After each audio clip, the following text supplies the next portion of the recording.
Hi friends, welcome to Sindhuja Vaishu kitchen. இன்னைக்கு நம்ம பார்க்க போறது காராமணி குழம்பு தாங்க பார்க்க போறோம். இது பிகினர்ஸ் கூட ஈஸியா பண்ணலாங்க. சுட சுட சாதத்துல ஊத்தி சாப்பிட்டீங்கன்னா சான்ஸே இல்லைங்க, அவ்வளோ சூப்பரா இருக்குங்க. பேனை வச்சுக்கோங்க, ஒரு கரண்டி நல்லெண்ணெய் சேர்த்துக்கலாங்க. 1/2 ஸ்பூன் கடுகு சேர்த்துக்கலாம். கடுகு பொரிஞ்சதும் வெந்தயம் 1/2 ஸ்பூன் சேர்த்துக்கோங்க. இப்போ இது கூடவே 2 வரமிளகாவை கிள்ளி வச்சிருக்கீங்க, அதுவும் சேர்த்துக்கலாங்க.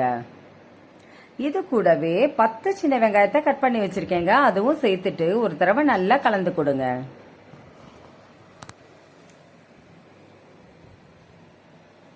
இது கூடவே 10 பல்லு பூண்டு சேர்த்துக்கலாம், அதுவும் ஒரு தடவை கலந்து கொடுங்க. இப்போ கொஞ்சமா கருவேப்பிலை இலைகளை சேர்த்துக்கலாங்க.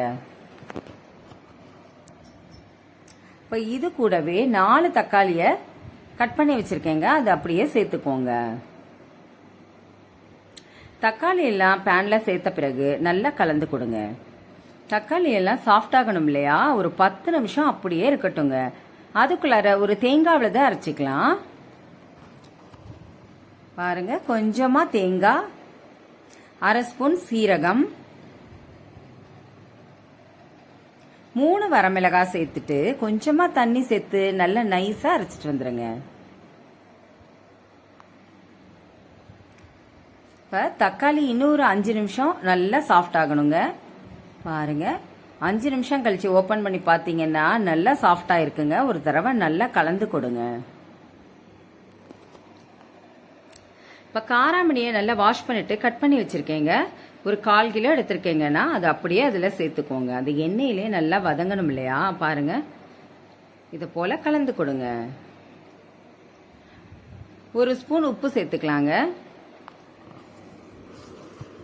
ஒரு தடவை கலந்து கொடுங்க. இப்போ 10 நிமிஷம் அப்படியே இருக்கட்டுங்க. 10 நிமிஷம் கழிச்சு நம்ம பார்த்தோம்னா பாருங்களேன், சூப்பரா வெந்திருக்குங்க. இப்போ இந்த நேரத்தில் ஒரு தடவை கலந்து கொடுங்க.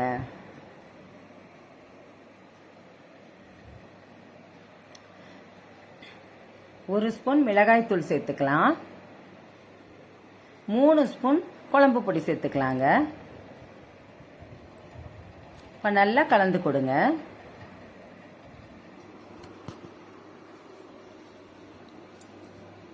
ஒரு 2 டம்ளர் தண்ணி சேர்த்துக்கோங்க.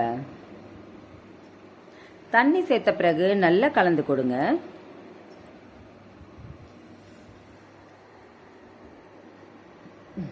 இப்போ கொதி வரட்டுங்க.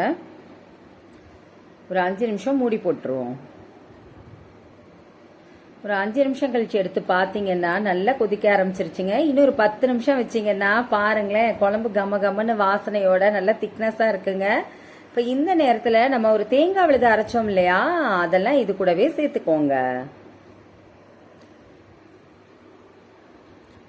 தேங்காய் விழுத்து சேர்த்த பிறகு ஒரு தடவை கலந்து கொடுங்க. ஒரு 5 நிமிஷம் இருக்கட்டுங்க.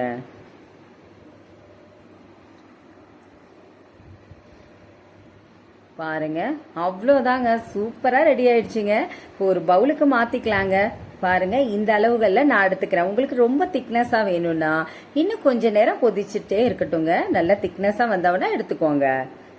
காராமணி குழம்பு ரெடி ஆயிடுச்சுங்க. அவ்வளோ சூப்பரா ரெடி ஆயிடுச்சு. நீங்களும் இதை போல ட்ரை பண்ணி பாருங்க. உங்களுக்கு இந்த வீடியோ பிடிச்சிருந்துச்சுன்னா சப்ஸ்கிரைப் பண்ணுங்க, பக்கத்துல உள்ள பெல் பட்டனை கிளிக் பண்ணுங்க. Okay, thank you.